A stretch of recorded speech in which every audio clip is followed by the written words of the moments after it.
I've had the privilege to work with. But T.D. Jakes internationally, and of course the great Miles Monroe from Nassau, Bahamas. I want to turn this over to Larry T. Montgomery. Larry, you've been a social worker. You're a social worker at the Calhoun County Department of Human Resources, and in some ways, Dr. King was a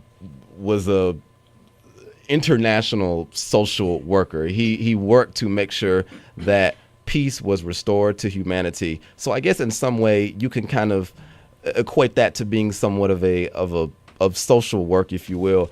What famous black male leader inspires you in your line of work as in regards to people? When I think back on my life, Dr. Martin Luther King was one of them. Growing up in my church, my parents, they kept me in Black history programs and stuff, so I was always learning about Dr. King, Malcolm X, Gary Morgan, all those great leaders. And I seen what they did in their communities, and that what kind of drove me to the point of wanting to help out in the community. But I didn't really get a true understanding of actually helping out in the field of that I'm in until I got into my intern, which he's not a nationally known leader, but he was my instructor, and he was a mentor to me, Mr. James Poe. He was a teacher up here, instructor up here at Jacksonville State. He actually helped me with my role as a social worker, how to deal with my clients, how to work with people. Not only did he do that, he also wrote books and different stuff like that. So that kind of inspired me as well to strive more as a black male, that I can make it in this society. I want to turn now over here to David E. Reddick. David is on the Anderson, Alabama City Council, and he was also the former head of the Calhoun County NAACP. I think one person that comes to mind when we think of black men in politics is none other than our President Barack Obama. Has President Obama inspired you to make any waves in your line of work in regards to politics and being on the city council? Well, President Obama is absolutely inspirational.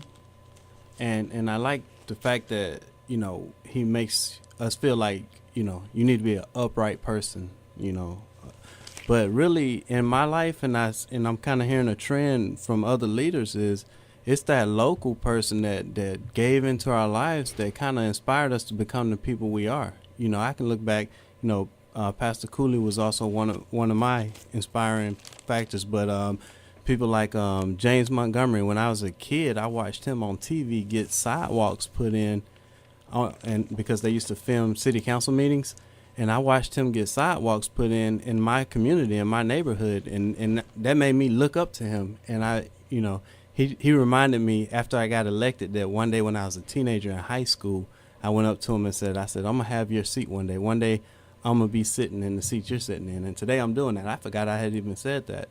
And then there's other leaders like Dr. Randy B. Kelly, who basically took me under his wings and took me through the political arena. And people like that, those are the people who inspired me to be inspired. I mean, and your Dr.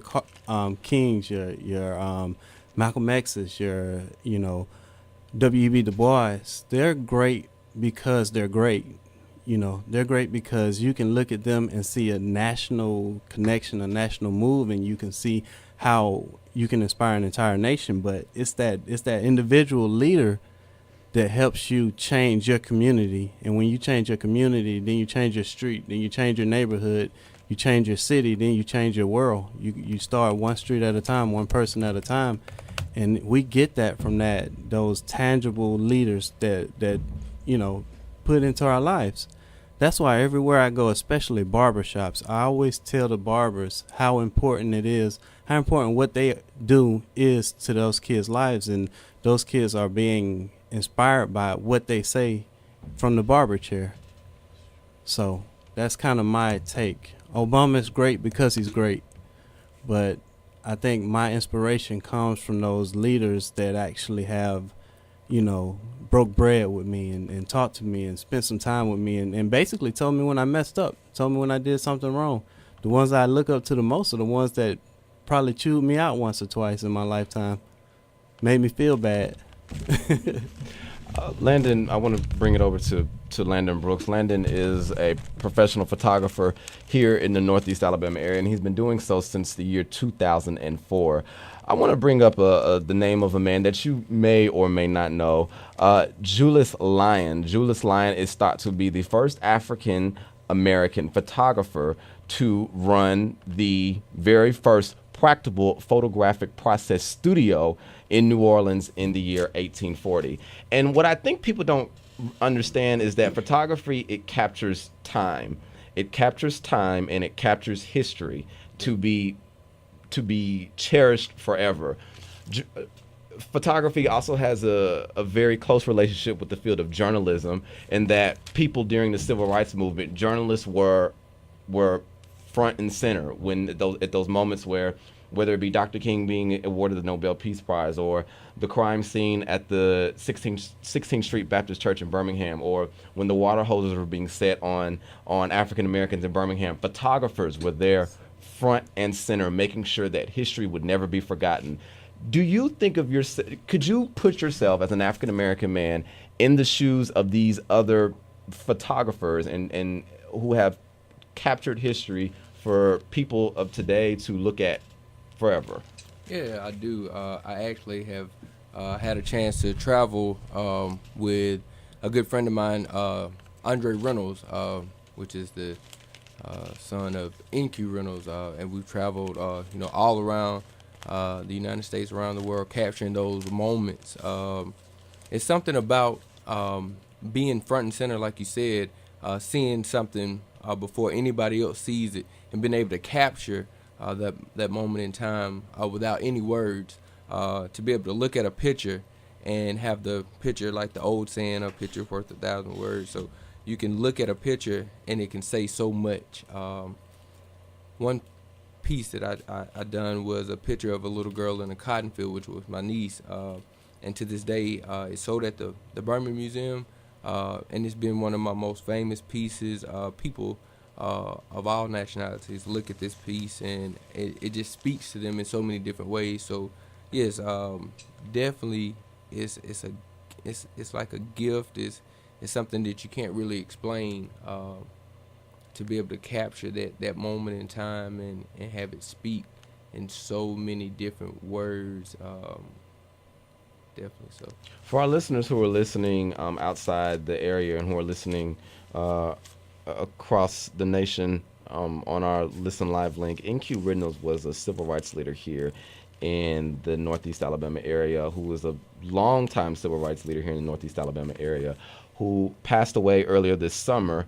NQ Reynolds was beaten down for attempting to check out a book at a library here in the Anniston area. He was beaten down because he was just a young black man wanting to check out a book and hopefully try to desegregate libraries across this area. And he passed away earlier this summer, and so that is the gentleman that he was talking about. I want to bring this over to Martez Packer. Martez Packer was a former Bible study instructor here at Jacksonville State University, and he is also an employment specialist who helps those who have intellectual disabilities find employment. Are there any spiritual leaders who you look up to in your line of work as far as Bible studying is concerned? Because you're a young black man who teaches other young people. When you're up in front of a room and you're thinking about what it is that you're going to say, who comes to your mind? Well, first of all, I was always raised in the church. My pastor is Dr. Michael D. Moore at Faith Chapel Christian Center in Birmingham, and I've been there since I was 2 years of age. So I've been brought up there, and that's basically all I know. So just hearing how he teach people the Word of God so clearly and simple and relating to their life, he's the first person that I started looking up to. And then as I got older, I started looking up to my youth minister, Minister Alondio Hill, and his wife, Dr. Angela Hill, because they the ones that really kept it real with me when I was a teenager and helped me to make better life decisions as I got older. So when I came here to Jacksonville as a freshman, I was a little bit more prepared spiritually than a lot of teenagers are, because sometimes as young people, we don't know our purpose in life and we don't know who we are. So we'll make wrong decisions trying to find our path in life.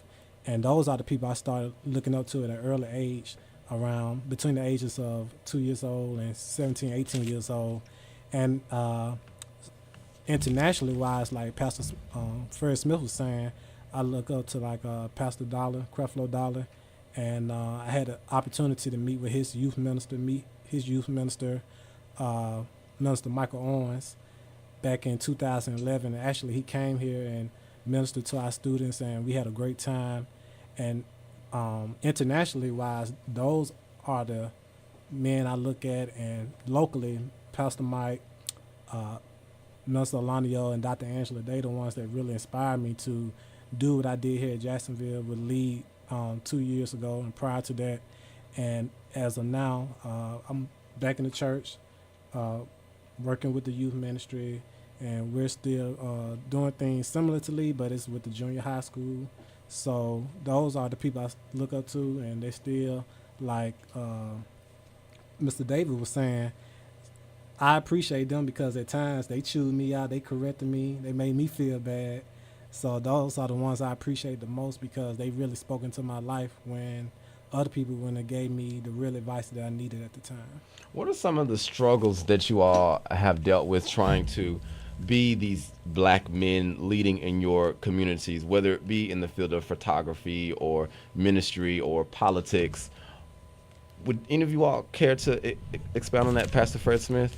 I think for black males, period, and I've thought this for some time, that the greatest challenge is to recognize the power that we have, and also to take that power back.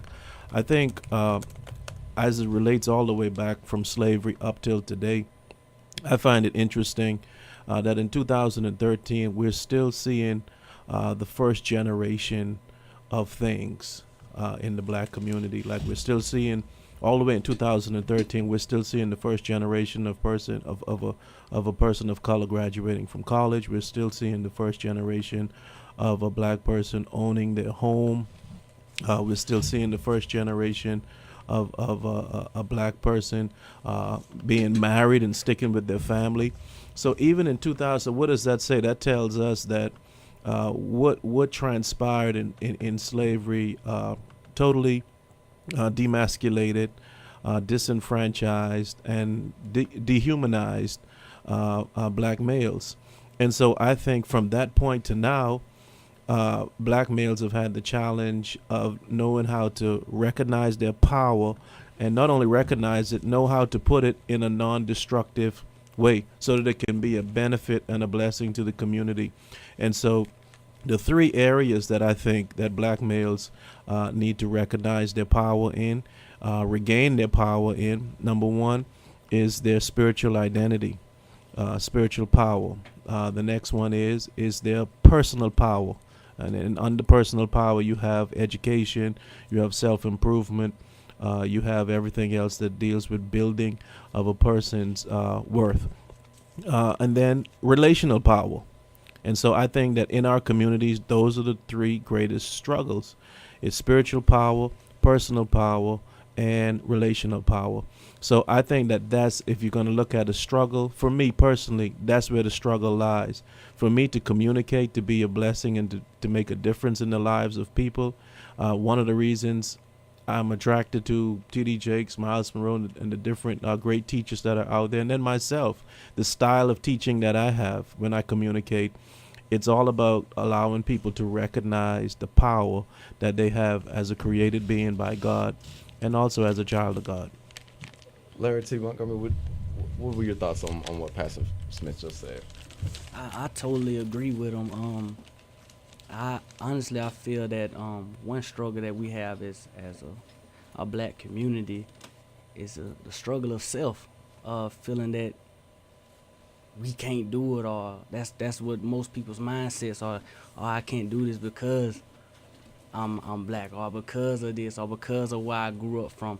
I think one thing we have to do is really realize where our strength and where our help come from. And I have, because I am a minister, I realize that our strength and our help, it comes from the Lord. You can do all things through Christ that strengthens you. And I think once we get that in our heads, once we change our whole mindset that we are great, not because of what we say we are, but because of God already said that we are great. We can do anything. We can do anything through Him, and that's just how